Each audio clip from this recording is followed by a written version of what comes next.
আসসালামু আলাইকুম, hello lovely viewers, welcome to আত্মর কুকিং স্টুডিও। আজকে আপনাদের মাঝে নিয়ে এসেছি কাতল মাছের দো পেঁয়াজি রেসিপি। সো দেখতেই থাকুন কিভাবে কি করছি।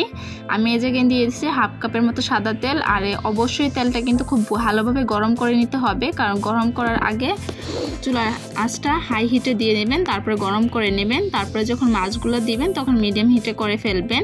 আর আমি এই মাছগুলো জাস্ট হলুদ, নুন আর একটু মরিচের গুঁড়া দিয়েছি, তারপরে মেখে তারপরে ভাজতে দিয়েছি। অনেকে চাইলে এ জায়গায় মরিচের গুঁড়োটা স্কিপ করতে পারেন, কিন্তু জাস্ট কালারের জন্য। আর অবশ্যই কিন্তু এটা বেশি তেলে ভাজা লাগবে, আর তেলটা যাতে বেশি গরম হয়। আর একের পর এক কিন্তু মাছগুলো তুলে ফেলছি, দেখতেই পাচ্ছেন। আর এটা খুবই একটা ইয়ামি রেসিপি। অনেকেই আছে যারা মাছ পছন্দ করে না, সো অনেকে তো অনেক রকমের মাছ খেয়েছেন। সো আজকে এটাই ট্রাই করে দেখবেন যে কেমন কি হয়েছে। আমি কাতলা মাছ দিয়ে করেছি, আপনারা চাইলে বিভিন্ন ধরনের বড় মাছ দিয়েও করতে পারেন। আপনাদের হাতের কাছে যেটা থাকবে সেটা দিয়েই করতে পারেন।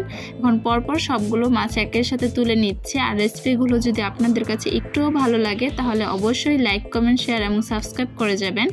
যারা ফেসবুক পেজ থেকে দেখছেন তারা অবশ্যই ফেসবুক পেজটাকে ফলো করে যাবেন। আর যদি আমার ভয়েসে কোনো ধরনের সমস্যা হয়ে থাকে, ব্যাকগ্রাউন্ডে নয়েজ আসে, তাহলে ক্ষমার দৃষ্টিতে দেখবেন। আর দেখতেই পাচ্ছেন আস্তে আস্তে কিন্তু আমাদের এগুলো ভাজা হয়ে আসছে। আর ভাজা হওয়ার পরে কিন্তু জাস্ট কালারটা অনেক সুন্দর হয়েছে। আর এটা দেখতেও যেরকম সুন্দর লাগছে, খেতেও কিন্তু সেরকম টেস্ট হবে। অনেকে বলে থাকেন যে ভুনার টেস্ট আর দু পেঁয়াজের টেস্ট একই রকম, বাট না। আজকে দেখে নেন কীরকম হয় ভুনা আর দু পেঁয়াজের টেস্টটা। এখন আমার মাছ ভাজাগুলো হয়ে এসেছে, মাছগুলো তুলে নিচ্ছে। আর এটা খুবই সিম্পল একটা রেসিপি, কিন্তু সিম্পল হলে কি হবে, খুবই মজাদার একটা রেসিপি। সামান্য কিছু উপকরণে তৈরি হয়ে যাবে। এখন একই যে মাছটা বেঁচেছে সেই তেলে দিয়ে দিচ্ছে 1 কাপের মতো পেঁয়াজ কুচি। আর দু পেঁয়াজি মানে যত বেশি পেঁয়াজ দিবেন তত বেশি খেতে মজা হবে। তো পেঁয়াজগুলো খুব ভালোভাবে ভেজে নিচ্ছে। এই জায়গায় কিন্তু চুলার আঁচটা মিডিয়াম হিটেই থাকবে।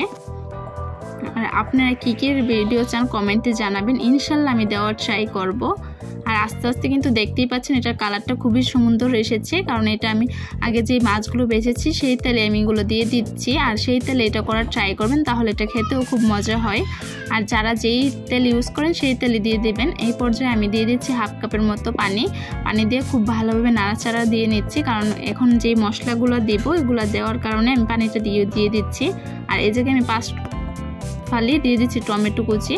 আর টমেটো কুচিটা আমি একটু গলিয়ে ফেলবো, যার কারণে আমি দিয়ে দিচ্ছি এই জায়গায়।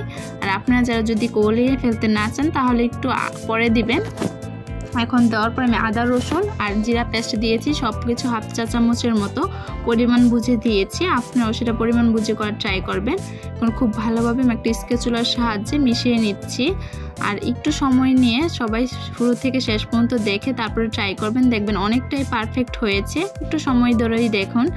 আর এমন একটা রেসিপি যেটা কিন্তু সবারই খুব পছন্দ হবে। এই জায়গায় আমি দিয়ে দিচ্ছি 1 চা চামচের মতো নুন, আর হাফ চা চামচের মতো হলুদ গুঁড়া, 1 চা চামচের মতো মরিচের গুঁড়া, আর 1 চামচের মতো ধনিয়া গুঁড়া। বলেছি না, বাসায় থাকা উপকরণে তৈরি হয়ে যাবে মজাদার দো পেঁয়াজি রেসিপি। সো দো পেঁয়াজির রেসিপির টিপস অ্যান্ড ট্রিক্স সব কিছুই দেওয়া আছে। এখন খুব ভালোভাবে এগুলো মিশিয়ে নিচ্ছি। আর অনেক বাচ্চারা কিন্তু মাছ পছন্দ করে না, বাচ্চারা কি বড়রাও পছন্দ করে না। তাদের যদি এরকম করে দেন তাহলে তো কোনো কথাই নেই, দেখবেন যে হে বারবার বলবে এটা। এখন আমি আবার হাফ কাপের মতো পানি দিয়ে দিচ্ছি। পানি দিয়ে এটা খুব ভালোভাবে কষাতে দেব। এই পর্যায়ে চুলার আঁচটা হাই হিটেই থাকবে। আর এটা যত বেশি কষানো হবে এটার খেতে তত বেশি ভালো লাগবে। এটা কিন্তু কোনো গ্রেভি থাকবে না, ভুনার মতন। এটা একটু অন্যরকম একটা রেসিপি। সো অবশ্যই একদম ভিডিওটা দেখে ট্রাই করবেন, ট্রাই করে জানাবেন কেমন কি হয়েছে। খুব ভালোভাবে নাড়াচাড়া দিয়ে নিচ্ছি। আর খুবই সময় কম লাগে এই রেসিপিটা। আর আমার চ্যানেলে আরও মাছের অনেক ভিডিও আছে, অবশ্যই চ্যানেলটা ভিজিট করে যাবেন। আর সাবস্ক্রাইব করে নোটিফিকেশন বাটনটা অন করে যাবেন, যাতে আমার ভিডিও আসার সাথে সাথে আপনারা দেখে ফেলে ট্রাই করে নিতে পারেন। আর যারা নতুন রাঁধুনি তাদের বলছি অবশ্যই এই মাছের রেসিপিটা ট্রাই করে জানাবেন যে কেমন কি হয়েছে। আর আশা করছি ভালো হবে, যেহেতু আমার ফ্যামিলিরাও বলেছে। আর এই রেসিপিটা কিন্তু আমার না, তার জন্য আরও বেশি জোর দিয়ে বলতে পারছি যে বেশিই ভালো হবে। এটা আমার আম্মুর রেসিপি। মাদের রেসিপি তো এমনিই ভালো হয়, সেটার কোনো কথাই বলাই বাহুল্য, তাই না? তার জন্য অবশ্যই ট্রাই করবেন। এখন কিন্তু দেখতেই পাচ্ছেন আমার গ্রেভিটা একদম কমে এসেছে, একদম পানিটা চুষে গেছে। এখন আমি এই পর্যায়ে মাছগুলো দিয়ে দিচ্ছি। এর জন্যই বলেছিলাম এটা কিন্তু ভুনা স্টাইলের হবে না, দো পেঁয়াজিটা সম্পূর্ণ ভিন্ন রকম। এখন আমি খুব ভালোভাবে মিশিয়ে নিচ্ছি মাছগুলোর সাহায্যে। এই জায়গায় আমি 5 থেকে 7 মিনিটের মতো চুলায় রেখে দেব। এটা মিডিয়াম হিটেই রাখবো। আর অবশ্যই আলতো হাতে এটা করার ট্রাই করবেন, কারণ যে কোনো সময় মাছটাকে ধরনের ফেটে যাওয়ার সম্ভাবনা থাকে, আর ফেটে গেলে সম্পূর্ণ কাজটাই তো বৃথা হয়ে যায়। এখন আমি দিয়ে দিচ্ছি ধনিয়া পাতা হাফ কাপের মতো। আপনারা চাইলে ধনিয়া পাতাটা স্কিপ করতে পারেন। আর 4 ফালি কাঁচামরিচ জাস্ট ফ্লেভারের জন্য। যারা ধনিয়া পাতার অ্যারোমাটা পছন্দ করেন না তারা স্কিপ করতে পারেন। আর কাঁচামরিচ যারা স্পাইসিটা কম খান তারা কাঁচামরিচের পরিমাণটা কমিয়ে দিতে পারেন, কিন্তু একটু স্পাইসি না হলে তো ভালো লাগে না সব খাবারই। আবার অনেকে বলতে পারেন যে স্পাইসি দিয়েও তো ভালো লাগে না। সো সবার স্বাদ টেস্ট বার অনুযায়ী এটা দিয়ে দিবেন, আমি তো বলেই দিয়েছি। আর দেখতেই পাচ্ছেন আস্তে আস্তে কত সুন্দর হয়েছে। আর এটার কিন্তু কোনো গ্রেভিই নাই, খুব একটা টেস্টি একটা রেসিপি। সো অবশ্যই ট্রাই করে বলবেন যে কেমন কী হয়েছে। তো ফাইনাল লুক দেখতেই পাচ্ছেন কত সুন্দর হয়েছে।